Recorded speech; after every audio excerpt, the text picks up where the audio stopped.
그러니까 그냥 넉다운 돼서. 근데 그게 교만이었죠. 이제 화가 난 거죠. 나 혼자 왜 발버둥 치냐고. 왜 나 혼자 발버둥 쳐야 되냐고. 하나님 뭐라고, 이놈의 교만한 녀석이 버리장머리 없이 세상이 네 중심으로 돌아가냐? 네가 세상을 구하고 네가 교회를 지키는 거야? 그래서 하신 말씀이 네 같은 놈들이 7천 명이나 있다 그런 거예요. 그게 뭐예요? 하나님 은혜를 주셔서 의인이 7천 명이나 있다. 사실 엘리야는 교만했어요. 그 순간에. 어떤 교만이냐면 세상을 자기 중심으로 본 거죠. 그리고 보이는 것으로 본 거죠. 지금 안 보이는 데서 하나님이 역사하고 있는 거예요. 바알의 선지자들을 사실은 다 처단해버리고 바알의 제단을 부셔버리고 이러고 나서 당한 일이잖아요. 엄청난 승리 뒤에 그 이세벨의 그 시종이 와서 너 죽여버린대 그러니까 허물어진 거야. 아이고 이렇게까지 했는데도 또 당하고 내가 지금 이게 뭐냐. 바뀐 게 없네 이런 거 아니겠어요? 근데 아니란 말이죠. 하나님의 말씀은 보이지 않게 역사하고 있는 거예요. 그러니 보이지 않는 것을 붙들어야 되는데 환경이 확 다가와서 그 아픔이 나의 시야를 가리고 하니 하나님이 시야에서 딱 가려지는 순간 이제 뭐가 일어나는 거죠? 그 순간에 그 다음부터는 죄성이 발동을 하죠. 하나님을 바라봐야지 사람은 사는데 환경이 하나님을 가려버리면 우리 속에서 일어나는 게 뭐냔 말이에요. 원망과 교만과 절망과 불평과 원망과 분노로 가득 차서 인격적 파탄이 찾아오는 거죠. 그리고 이제 하나님 사랑을 다 잃어버리고 나서 남는 게 뭐밖에 없냐면 자기 정욕과 자기 애를 충족시키는 일밖에 남지 않아요. 뭐가 남는다고요? 하나님이 사라지면? 사랑할 대상을 잃어버리면 자기 애가 발동해요. 자기 집착, 자기 탐닉. 그래서 사람이 타락하면요, 무언가에 집착하는 게 생기는 거예요. 반드시 벽이 생깁니다. 하나님을 잃어버리면 술에 빠져 살거나, 하나님을 잃어버리면 노름에 빠져 살거나, 하나님을 잃어버리면 그 어떤 정욕을 채우기 위해서 허덕이면서 살아가게 돼요. 이건 진리예요. 하나님 사랑만이 우리를 채워주시는데 그 하나님이 사라지잖아요. 그러니까 정상적인 삶이 안 되는 거예요. 우리가 현실 삶을 살 때 저는 항상 그래요. 금욕주의가 아니라고 그랬죠. 금욕주의가 아니에요. 기독교는. 현실적인 필요도 구하고 그걸 열심히 관리하려고 노력해야 되고 하나님 안에서 정직하게 번 것은 잘못된 게 아니에요. 근데 문제가 하나님 관계가 깨져버리면 그건 수단이거나 하나님의 사랑을 누리는 하나님의 축복의 통로가 아니고 그거는 우상으로 바뀌어진단 말이에요. 그래서 그것들이 제한적인 모습 속에서 만족을 주던 것들이 더 이상 만족을 주지 못해서 이건희 같은 사람만큼이나 가져도 허덕이고 산다고요. 허덕이고. 무슨 얘기인지 아시겠어요? 영적인 것이나 현실적인 것이나 하나님이 함께해야 그것이 본연의 역할을 하게 된단 말이에요. 본연의 기능을 하게 돼요. 근데 하나님이 떠나면 그게 다 역기능을 해서 우리의 인격을 행복하게 해주는 게 아니라 되게 비참하게 만들어버려요. 하나님을 떠나면 모든 게 다 염려로 뒤바뀝니다. 왜냐하면 자기에 빠지면요 무서워져요. 있어도 고프고 건강해도 미래에 닥칠 그걸 잃을까 봐 염려와 큰 또 절망 속에 빠지고. 그러니까 그게 무슨 얘기냐면 하나님의 사랑이 내 안에서 고갈되면 자기 애에 빠지고, 결국 자기 애에 빠지고 나서는 그 타락한 자기 애를 채워줄 수 있는 게 없잖아요. 그러니까 수많은 것들을 거기다 그 센가 히치로 보면은 그 좋은 만화 영화는 아니에요. 일본 귀신들이 가득한 영화인데 그래도 그거는 철학은 들어있거든요. 현대 문명 비판이에요. 거기 보면 센가 히치로 보면은 그 있죠. 물에 그 무슨 그죠? 그래갖고 온갖 그 막 오물들 토해내고 그런 장면이 있어요. 그거는 현대 문명 비판한 대목이에요. 뭐 별의별 오물 같은 거 다 집어넣고 그래도 채워지지 않으니까 별걸 다 집어넣고 쓰레기가 돼가는 거예요. 조급해진다는 게 뭐냐면 환경이라든지, 그러면 반대가 뭐죠? 누가 보여야 돼요? 우리의 시야 속에서 바라봐줘야 된다. Beholding of God, 하나님을 바라봄. Vision of God, 하나님을 봄. 그러면 하나님을 바라본다는 것은 성경을 통해서, 말씀을 통해서 하나님을 바라봐야 되는데, 이 환경이 나를 지배해버리면 어떻게 되겠어요? 보이질 않고 말씀이 들어오질 않아요. 두 가지예요. 사탄이 시험하는 거. 너무너무 인생이 잘 풀려지는 거. 그럼 어떻게 해서 안 보이죠? 교만해져 갖고. 하나님은 안 보여요. 그건 사실이에요. 아주 우리가 사람은 순간적으로 높아져요. 그렇지 않아요? 그랬다가는 그냥 조금 어려우면 어떻게 돼요 또? 환경 때문에 또 안 보여요. 그때 하나님이 시야에서 사라지면 사람은 불안해지고 조급해지고, 그리고 하나님의 사랑이 사라짐으로 내 안에 있는 정욕과 자기 집착과 자기에 빠져버린다. 그래서 뭐를 잃는 거예요? 일종의 안정을 잃어버리죠. 그러니까 진정한 안정. 그걸 뭐라고 그러냐면 샬롬. 신약 성경 같은 게 peaceful 그러죠.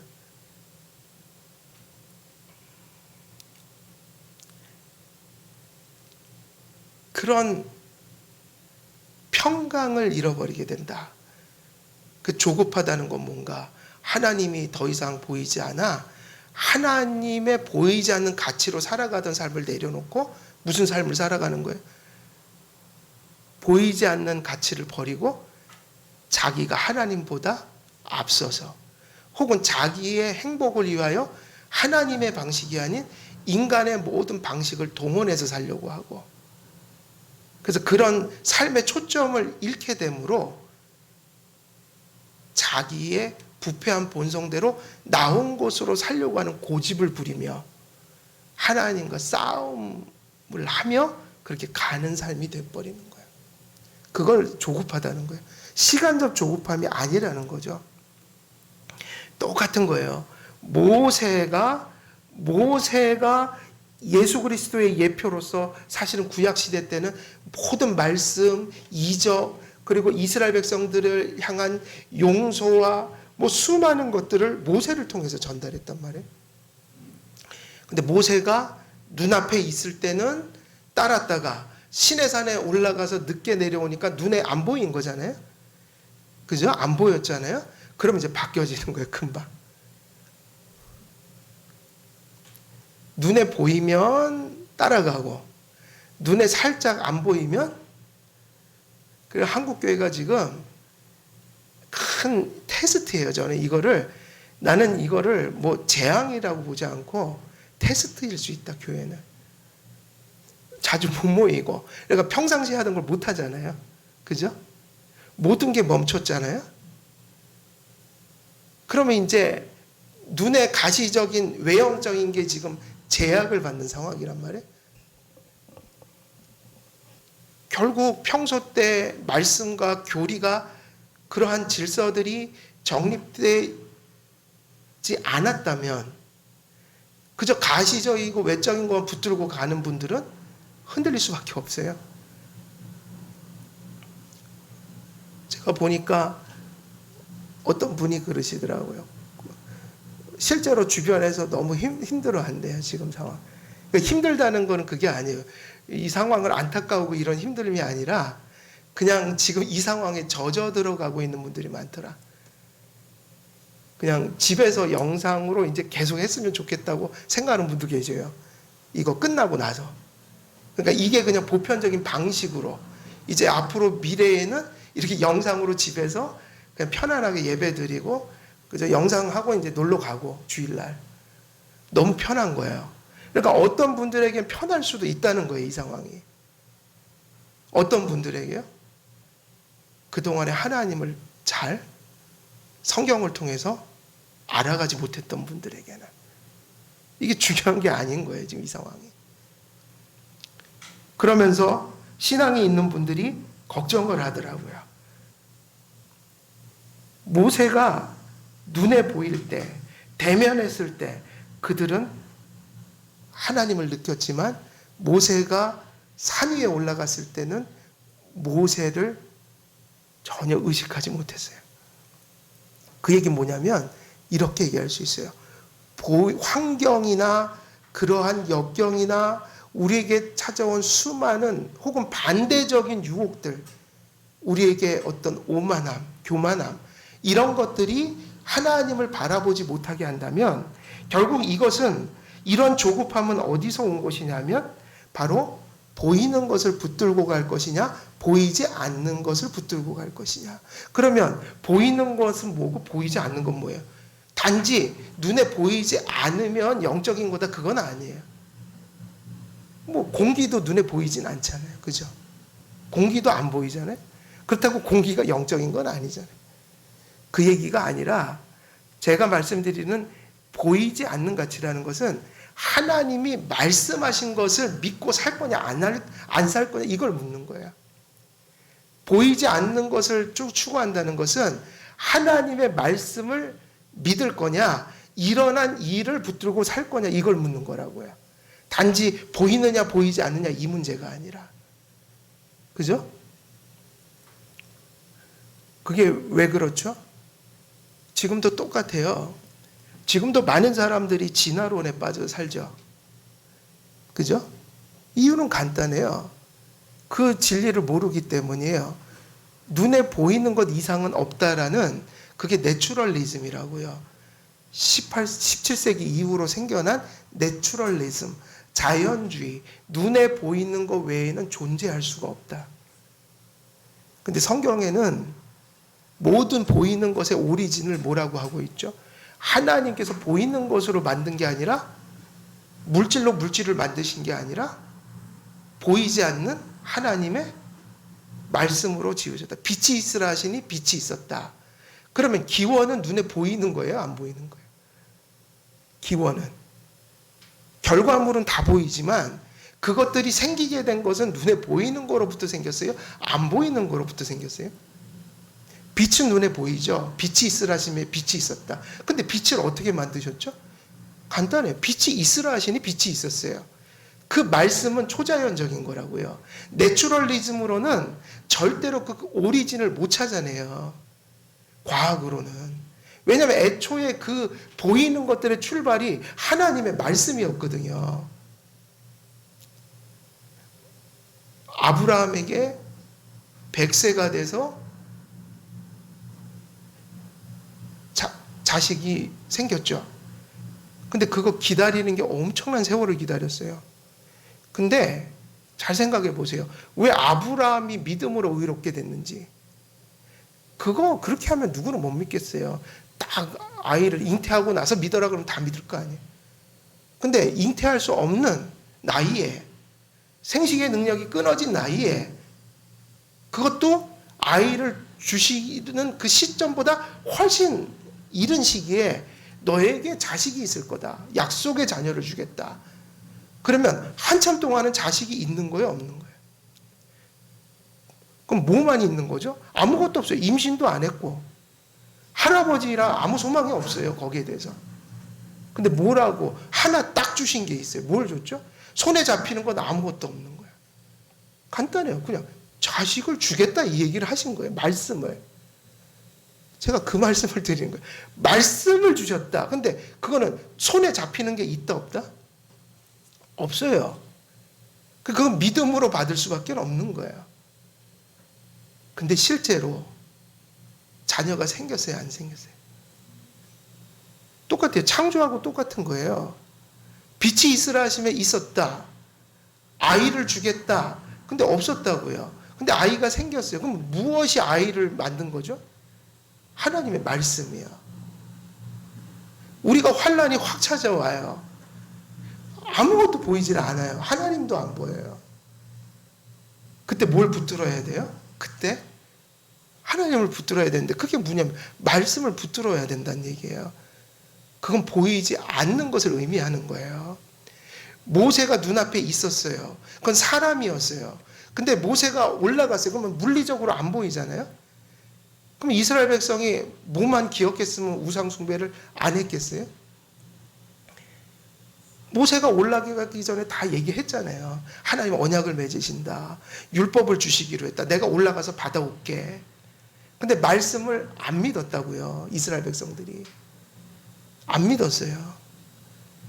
그러니까 모세가 사라지면 우상을 만들어야 되는 거죠. 그러니까 눈에 보이지 않는 가치를 붙들고 산다는 건 뭐예요? 단지 눈에 보이느냐 안 보이느냐가 아니라 무엇을 우리가 항상 염두에 두고 살아야 된다는 거예요. 평소에 들었던 하나님의 말씀. 그러니까 저는 수없이 그 얘기를 하죠. 모든 것이 합력하여 선을 이루신다 하나님이. 어떤 한에서만 우리가 하나님을 믿고 의지하는 한 하나님은 믿는 자를 향하여 모든 것이 합력하여 선을 이루게 한다. 이 얘기를 저만 많이 쓴 게 아니라 칼빈이 그렇게 섭리를 많이 얘기했던 사람. 저는 아마 기도할 때마다 섭리 얘기를 하고 맨날 그래요. 근데 그게 칼빈도 그랬더라고요. 칼빈의 주석 기독교 강요에는 섭리로 가득 차 있어요. 왜 그랬겠어요? 인생 하루하루 사는 게 그렇게 만만한 게 아닙니다. 그 섭리로 살아가기 때문에 입만 벌리면 섭리 얘기가 나올 수밖에 없어요. 오늘도 당장 우리가 내일 일을 알아요? 몰라요? 모르잖아요? 그 섭리를 구할 수밖에 없죠. 내일 일을 모르는데 하나님 사랑의 섭리로 특별한 섭리로 저를 붙들어 주옵소서. 기도할 수밖에 없는 거예요. 부패한 본성이 보여주는 행태가 뭐냐면 바로 그거예요. 믿는 자의 신앙이 잠들고 믿는 자의 신앙이 타락했다는 게 어디서냐면 바로 어느 순간부터인가 이제 말씀이 믿어지지 않는 거예요. 물론 믿기는 하지만 그게 삶 속에 아무런 힘을 발휘하지 못하는 거예요. 목회자로서 가장 암담할 때는 그때인 거예요. 말씀을 전했는데 삶 속에서는 그게 아무 의미가 없는 거예요. 그러니까 무슨 얘기인지 아시겠죠? 설교 시간에는 우리가 뭐 새로운 사실을 알기도 하고 감동도 받고 눈물도 흘리지만 딱 그게 끝나고 삶으로 돌아가서는 아무도 그 말씀을 쫓아가는 사람이 없는 거예요.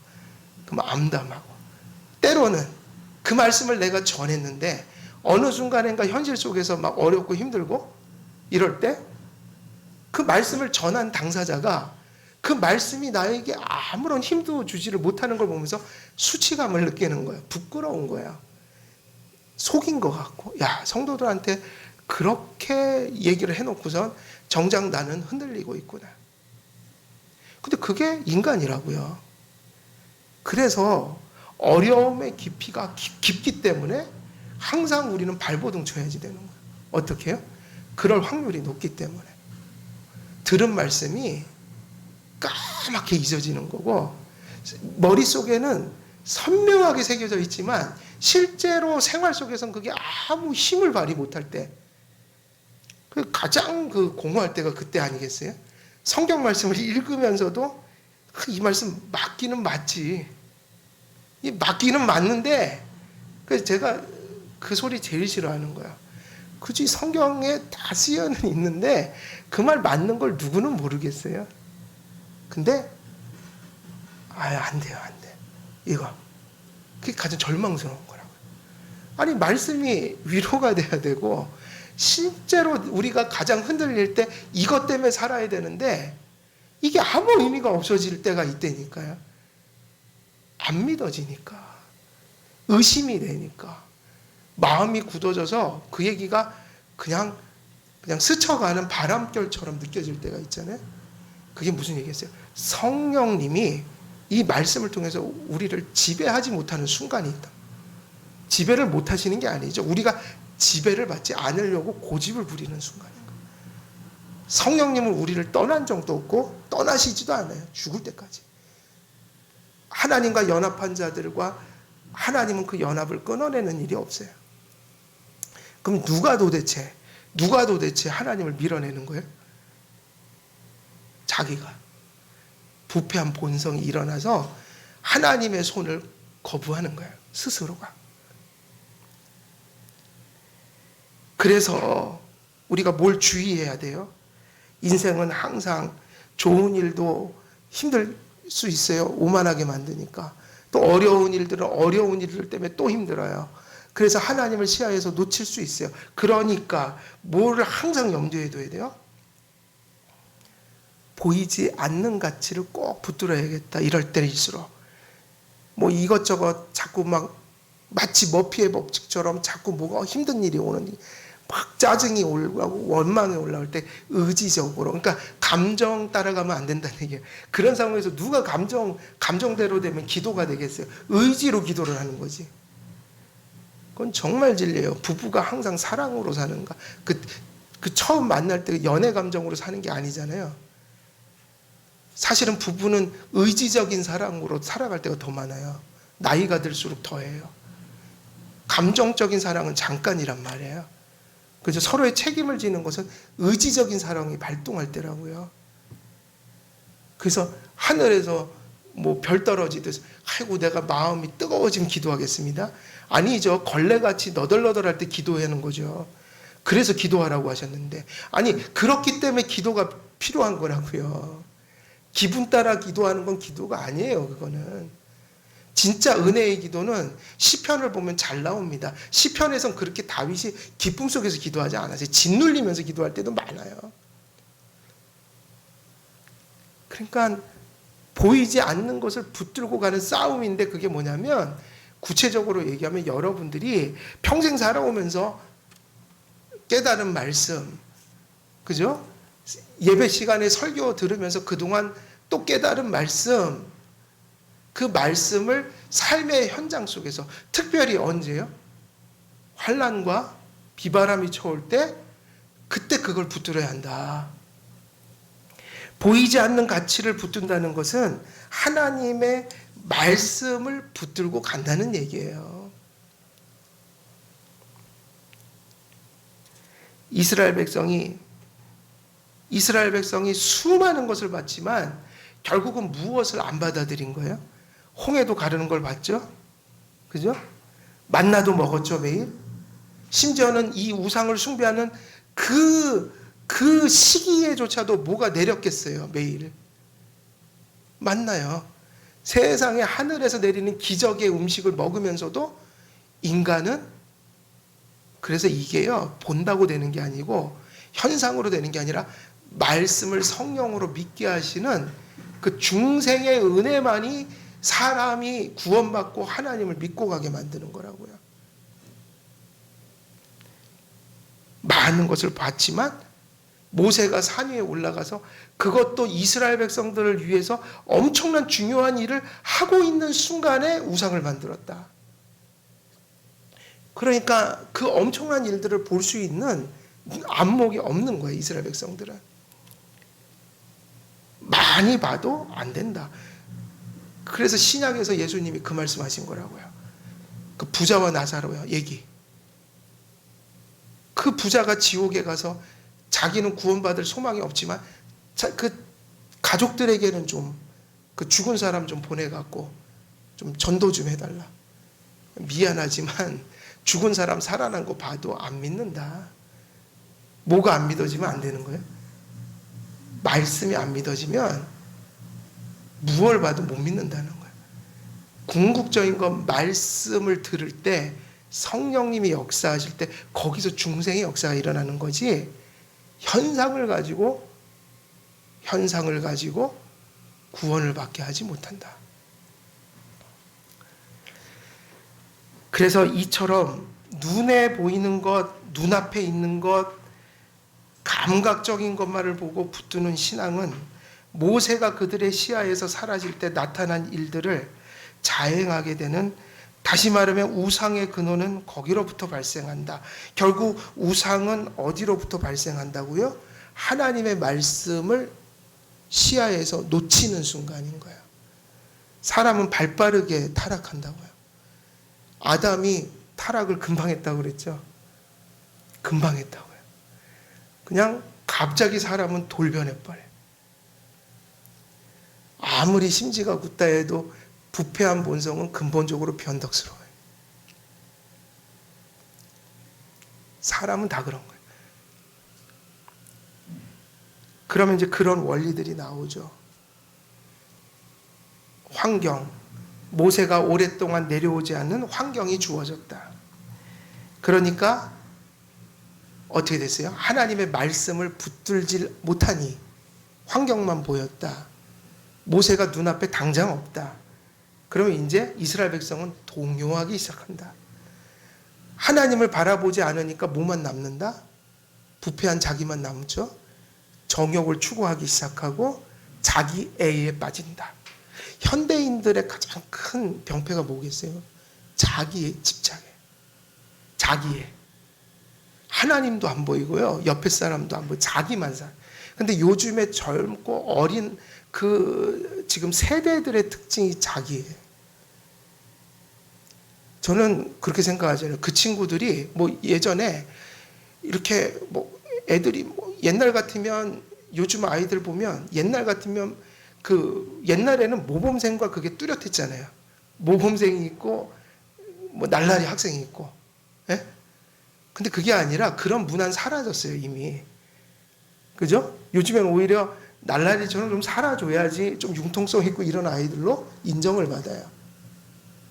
그러다 보니까 저 아이들이 저게 인생을 막 성실하게 살까? 아니요. 요즘 아이들은 아무리 퇴폐적이고 쾌락을 추구해도 현실에는 밝아요.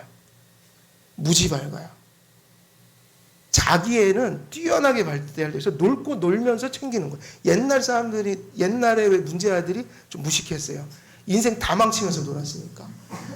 요즘에 보세요. 할로윈데라고 막 사실은 교회 뭐라 하지만은 밖에 나가니까 지금 스키장도 막 넘쳐난다네요, 지금. 노는 거에 있어서 무서워요. 그거는 이제는 사느냐 죽느냐의 문제예요. 인간답게 사는 건 놀아야 되는 거예요. 근데 자기애는 이루 말할 수가 없어요. 그러니까 저는 좀 사회가 좀 바뀔 필요가 있어요. 좀 이렇게 하나님도 바라보고, 근데 교회가 아니니까 세상은. 그럼 하나님은 못 바라보니까 적어도 이게 옆에 주변을 좀 살피는 인생. 그죠? 근데 사람은요, 자기 애에 빠지면 빠질수록 더 고독해져요. 더 힘들어져요. 왜냐하면 인생 자체가 자기 것만 채우면 채울수록 목말라지는 거니까. 이게 인생은 어쩔 때 만족이 되냐면 주고받는 삶이 있어야 된다는 거예요. 일방적인 게 아니라 내가 줌으로써 느끼는 그런 보람이 있어야지 그게 보편사회에서 누리는 그게 만족 있죠. 인생은 이렇게 사는 거야 할 때 그런 게 사랑을 주고받는 커뮤니케이션 속에서 인생이 살만한 맛이 나는데 자기 안에 갇혀버리면 오로지 그냥 계속 허덕인단 말이에요. 그러니까 오히려 내가 아프잖아요. 그럼 다른 사람의 아픔을 좀 돌아보세요. 그러면 내 아픔이 좀 줄어들어요. 이해되세요? 내가 그렇게 결핍된 게 있다면 오히려 다른 사람의 결핍을 조금 채워줘 보세요. 그러면 훨씬 더 큰 기쁨과 만족을 얻고, 근데 너무 그런 릴레이션십이 사라져 버린 거예요. 자기 속에 갇혀 살더라. 그러니까 사실은 정서가 건강할 수가 없어요. 사실은. 이렇게 자기 애에 빠지는 게 수순인 거예요. 그러니까 이제 뭘 만들죠? 신앙이 어떻게 가요? 이런 상태가 되면. 그러니까 말씀을 결여한 신앙이 돼버리면 자기의 필요와 욕구를 채워주는, 누가 조종할 수 있는? 내가. 그러니까 내 맘대로 이렇게 통제할 수 있는, 조종할 수 있는, 그리고 나를 위해서 존재하는 신을 만들려고 해요. 교회도 말씀이 바로 서지 않으면 부패한 본성의 필요를 채워주기 위해서 예배와 모든 것들이 이렇게 세워져 가게 돼 있어요. 말씀이 떠나면. 그래서 그게 되게 중요하다. 하나님의 말씀, 신앙 고백, 교회 질서. 바로 이런 것이 그 우상 숭배의 근원이었어요. 그래서 말씀, 우리가 이러한 말씀들의 어떤 것을 우리가 예를 몇 가지만 들어보면, 그리고 말씀을 맞춰보면, 그 신앙으로 산 사람들, 환난과 어려움에 그 삶의 무게에 짓눌려서 삶의 그런 몸부림이 있었지만 끝내는 그 어려움 속에서 말씀을 붙들었기 때문에 믿음의 사람으로 기록되었던, 하나님의 은혜를 베푸셨던 사람들의 특징이 뭐냐면 기다림이었다. 인내였다. 그래서 칼빈은 그 얘기를 합니다. 믿음의 믿음을 설명하는 여러 가지 덕성이 있지만 그 중에 또 하나가 뭐냐면 인내다. 믿음의 증거. 첫째는 겸손이라고 그랬잖아요. 겸손이 있어야 하나님을 믿고. 근데 겸손히 하나님을 받아들인 사람의 성품이 뭐냐면 인내예요. 인내는 참는 거잖아요. 인내는 그저 이를 바득바득 인간적인 힘으로 해서 그걸 인내라고 하진 않아요. 그러니까 사람 중에 왜 이게 그런 거 고통 잘 참는 자연인들이 있죠. 하나님 안 믿는데 우리보다 훨씬 잘 참아요. 그죠? 그런데 신앙적인 측면에서는 그런 사람들은 못 참아요. 그러니까 이런 건 잘 참아요. 난 마취 안 하고도 수술할 수 있어. 난 그렇게 잘 참아. 웬만한 게 환난이 와도 나는 흔들림이 없어. 근데 실제로 잘 참아요. 근데 그런 사람들이 신앙적인 세계에서 참지는 못해요. 그러니까 그거하고 그건 다른 거예요. 인내는 하나님의 약속을 믿고 기다리는 것을 인내라고 하기 때문에 하나님의 약속을 믿고 인내하는 그 인내가 없이는 신앙의 결실을 이룰 수가 없다. 왜냐? 하나님의 약속은 언제나 수많은 세파와 시간과 하나님의 섭리의 손길을 통해 빚어지는 결실들이기 때문에 수많은 시간들을, 인고의 세월들을 견뎌온 자들이 성경을 보면 열매를 맺었어요. 아브라함 얘기는 했죠. 노아는 어땠어요? 여러분, 노아는 120년 혹은 짧게 보면 67년을 보기도 하는데 하나님이 햇볕이 쨍쨍 내리쬐는 날 산에 올라가서 서울 운동장만한 방주를 지어라 그러니 120년에서 60년, 70년을 짧게는 뭐를 지었어요? 산에서 지었다. 사람들이 다 뭐라고 그랬겠어요? 산에서 그 배를 지으니 정신병자다고 그랬겠죠. 그러니까 아무도 그 배에 탄 사람이 없어요. 가족들 외에는. 그 배에 탔다는 것은 한 가지예요. 누구 말씀을 믿었다는 거예요? 하나님이요.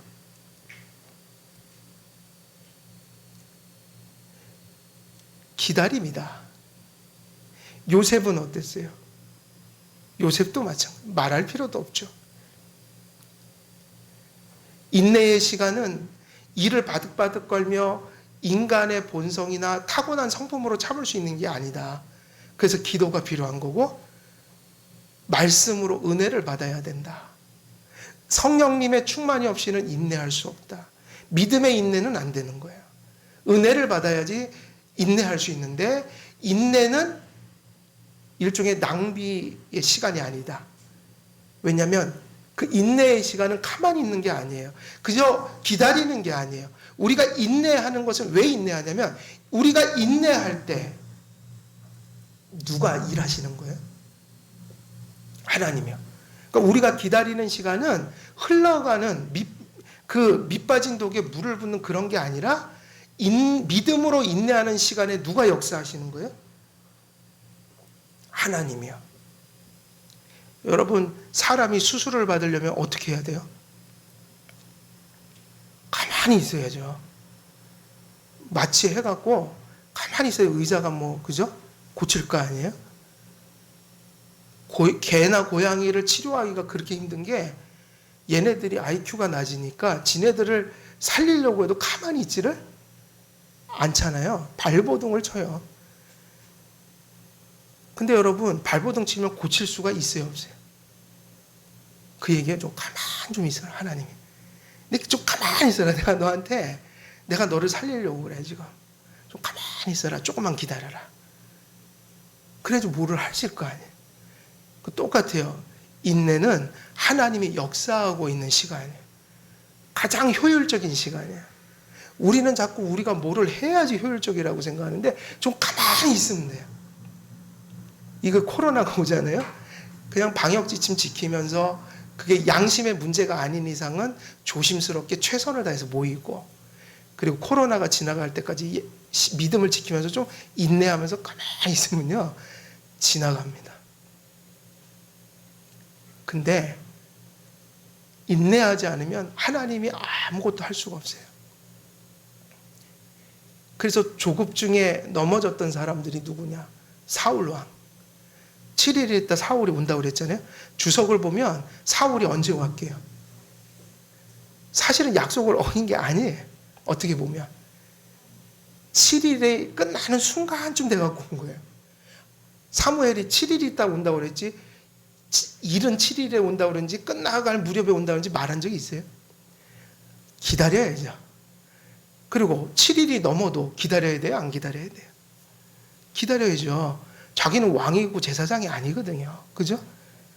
사무엘이 제사를 지내는 거지 사울이 지내면 안 돼요. 그럼 죽어요. 근데 7일이 꽉 찬, 그 주석가들 얘기로는 아마 7일이 꽉 찬 그 순간, 넘어가려고 하는 순간에 왔을 거다. 근데 사울이 조급해서 제사를 지내버렸다. 그래서 망했어요. 무엇을 무시한 거예요? 하나님이 말씀하신 말씀을 무시한 거라고요.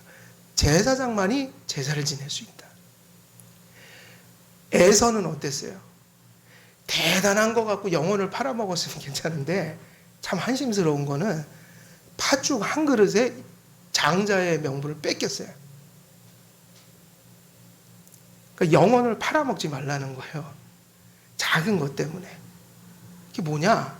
대단한 것도 아니고 그 배고파 배가 너무 고파갖고 실제로는 장자의 명분 팔아먹을 생각도 없었는데 그 경망스러움 있잖아요.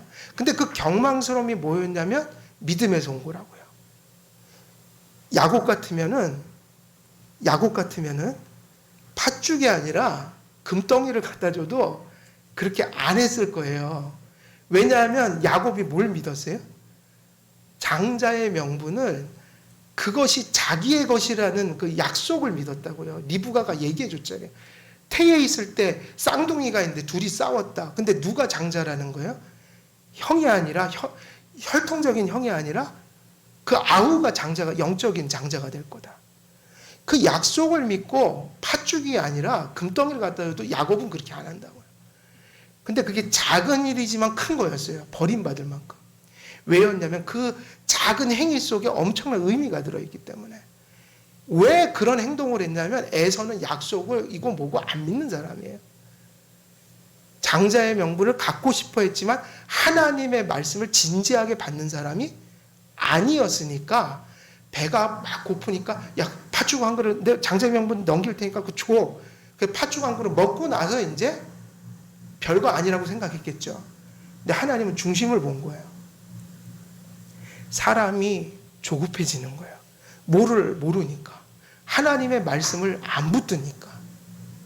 그래서 여러분, 죄는 큰 죄도 있고 외형적으로 작은 죄도 있지만 본질은 어때요? 다 같아요. 그 작은 것 때문에 사람이 망할 수가 있어요. 항상 조심해야 됩니다. 예배도, 그리고 나가서 생활도 다 조심하면서 살아야 돼요. 조심한다는 것은 다른 게 아니라 자기 조바심이 아니라 하나님 말씀대로 사는지 안 사는지 좀 자기가 분별하면서 산다는 얘기예요. 돌아보면서 산다는 거예요. 그것이 참 붙들기가 힘든 상황에서 한 번 더 생각하고 기도하고 그 말씀을 붙들고 살아가라는 얘기죠. 하나님이 약속하셨잖아요. 하나님의 자녀들 속에 성령을 주셨다. 내주하셨잖아요. 그 성령님이 우리가 간구할 때 우리에게 힘을 주신다. 이런 말씀을 전하는 것도 인생 사는 게 너무 힘드니까 이런 말씀을 기록해 놓지 않았겠어요?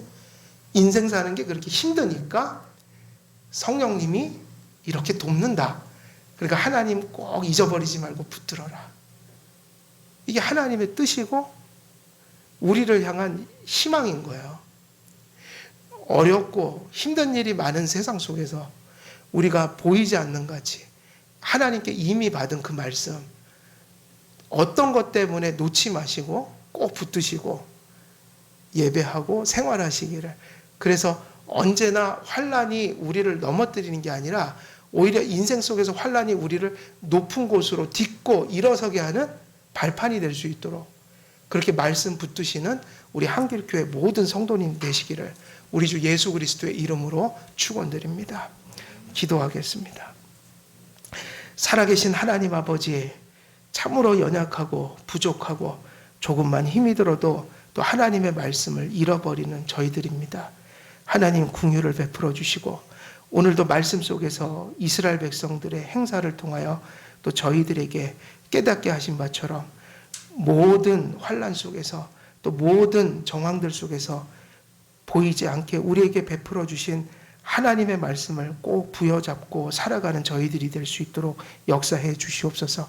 그래서 보이는 것으로 인하여 넘어지는 삶이 아니라 모든 것들 속에서 보이지 않는 말씀을 붙들므로 하나님께 영광을 돌리며 또 우리 삶 속에 열매를 맺는 삶이 될 수 있도록 하나님 역사해 주옵소서. 우리 주 예수 그리스도의 이름으로 기도드리옵나이다. 아멘.